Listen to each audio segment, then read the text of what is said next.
So we're looking at this example where a science class collected some data on the speed of sound and it's shown in the table below. Part A, they ask us to find the correlation coefficient of this data. In a previous video, we already went through how to find the correlation coefficient, so I'm not going to find it again. We hopefully remember that the correlation coefficient is negative 0.9863. That is your R, or correlation coefficient value. So now we need to describe this correlation coefficient. So we want to describe it as positive or negative, and then either moderate, strong, or weak. So hopefully you realize it is a negative correlation. The negative is pretty self-explanatory. That just means that the scatter plot is decreasing from left to right. So we know this is a negative correlation. Now we need to determine if it is strong, weak, moderate, or no correlation. This I'm referring right to your notes.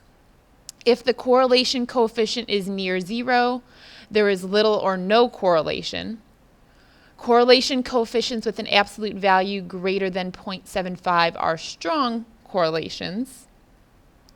Correlation coefficients with an absolute value less than 0.3 are weak correlations. And any other correlation is a moderate correlation. So we do need to look at the absolute value of this correlation coefficient. Absolute value means just look at the number, so ignore the sign. The sign tells you if it's positive or negative. So we're just looking at 0.9863. 0.9863 is greater than 0.75, so this is a strong correlation. So our correlation of negative 0.9863 is negative and strong. The next part asks us to find the line of best fit of the data. And again, in a past video, we have already found the line of best fit, so I'm just going to re-enter it here.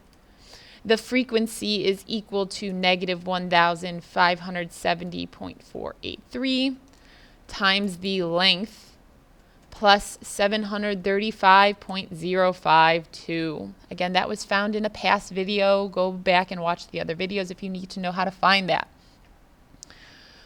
So the next question asks us to interpret the slope of the line of best fit. So the first thing we need to do is identify what number here in the problem is the slope. Hopefully you remember the equation y equals mx plus b. The m is the slope in this equation. Notice the m is always attached to the x variable. Remember, our length was our x variable and our frequency was our y variable. So in this problem, our x variable is length. The number attached to that is negative 1,570.483. So we're going to interpret that number. So we are interpreting negative 1,570.483 because that is our slope. Remember, slope is rise over run, or the change in y over the change in x. So we need to make this slope into a fraction. To make any value into a fraction without changing the value, we put it over 1. And again, remember, slope is always the change in y over the change in x. So that top value represents the frequency, and the bottom value represents the length. So to interpret this, here's a generic, I guess you could say, sentence that'll help you interpret slope at any point. For every one x variable, and again, the x variable you will fill in into context, the y variable, again, you would fill in into context there, either increases or decreases. Oh man, I cannot spell today. Again, the increase or decrease will be determined by the sign of the slope, by the slope value. So let's go through and let's write an interpretation of this specific slope. So for every one, remember the x variable is length, and we do know the units on the length. So for every 1 meter of length,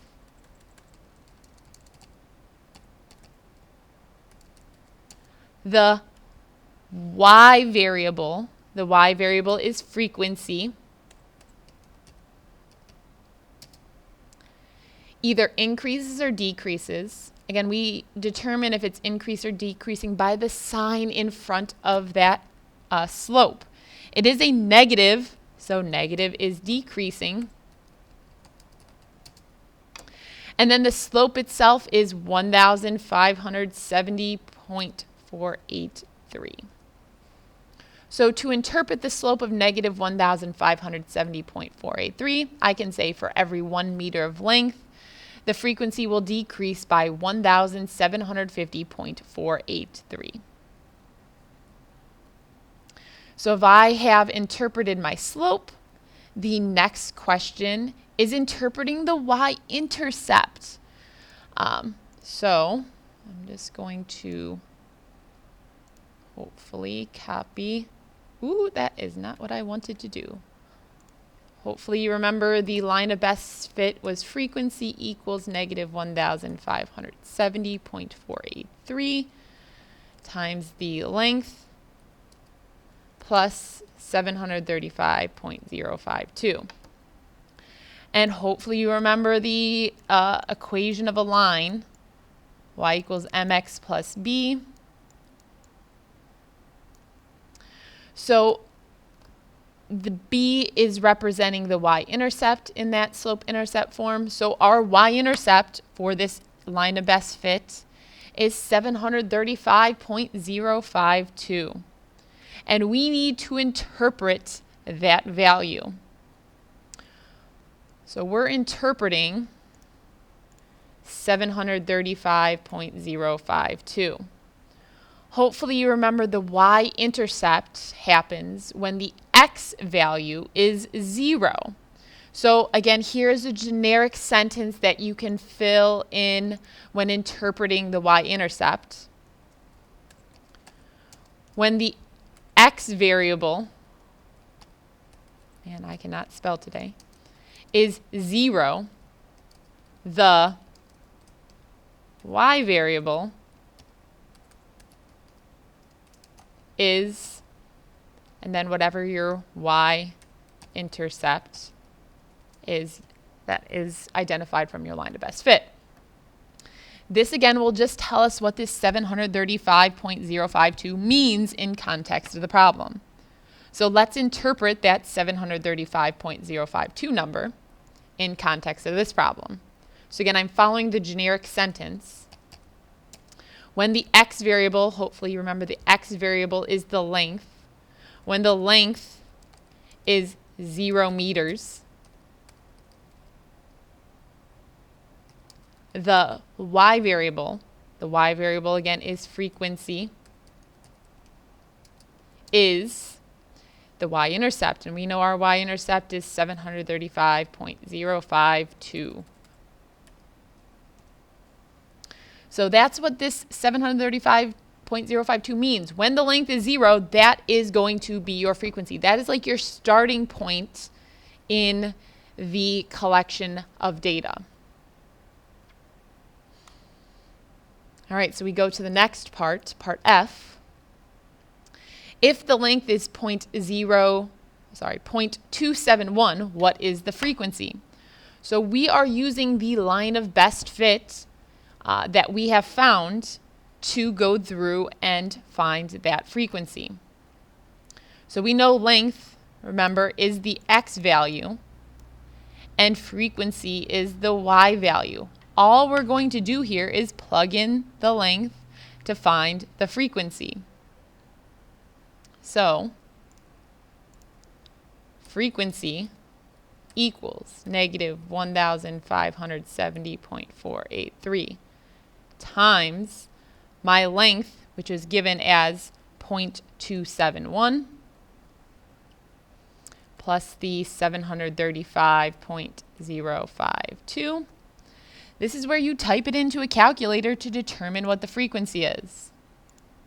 So we have negative 1,570.483 times 0.271 plus 735.052. And we get a value of 309.451107. And again, to make my life easier, I'm just going to round to 3 numbers after the decimal place here, but please make sure you follow directions on rounding. So my frequency is 309.451. An important fact to hopefully remember about this is if the problem or if the value that's given is interpolation or extrapolation.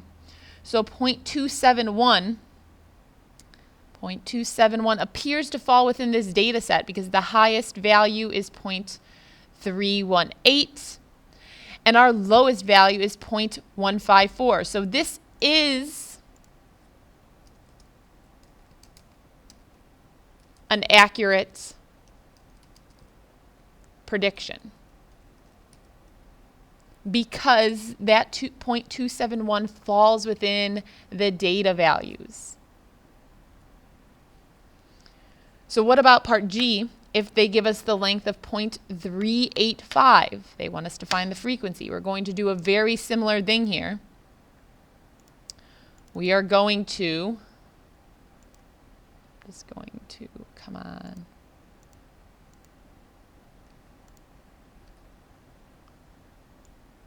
Ooh, no.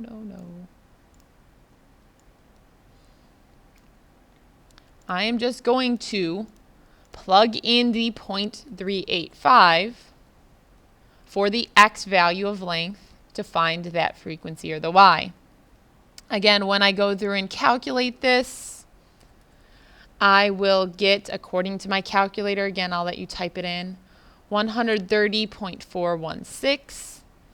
And again, make sure when you're looking at these predictions, you determine if it's an interpolation, which is accurate, or an extrapolation, which is not 100% accurate. The 0.385 falls outside of the data set. Remember, the highest value is 0.318, and the lowest value is 0.154. So I'm just going to mention here, this may not be an accurate prediction. Again, that is because it is called extrapolation.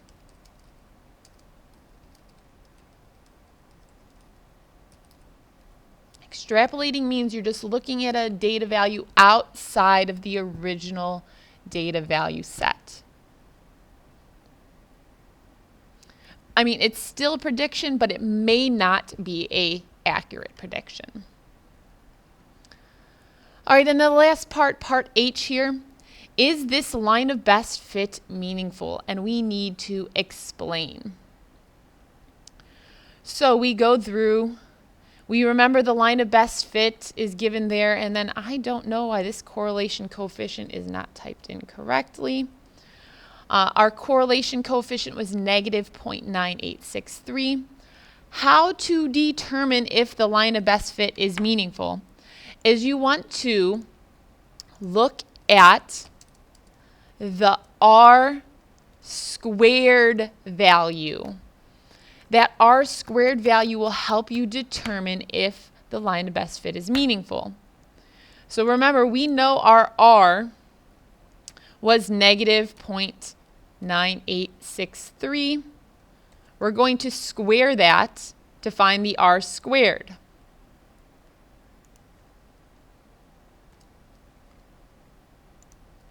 So again, when I type this into a calculator, I'm typing in negative 0.9863, and I am squaring that value. And I get 0.97278769. Again, I'm going to round this here to 0.1 oops, 97, oh man, 9728, 0.9728. To determine if the line of best fit is meaningful, yes, we look at the r squared, but we really want to look at if the r squared is close to 0, or close to 1. Oh, my apologies. If it is, the line of best fit, LBF, line best fit, is meaningful.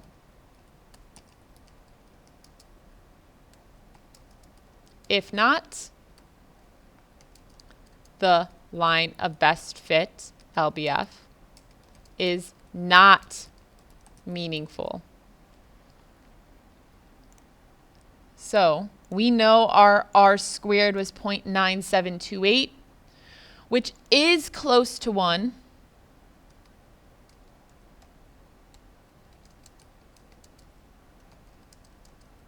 So the line of best fit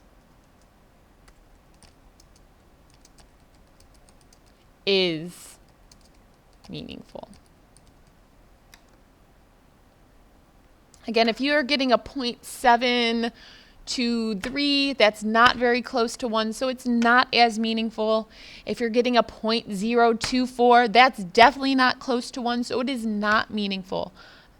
Close to 1, around 0.9 and above.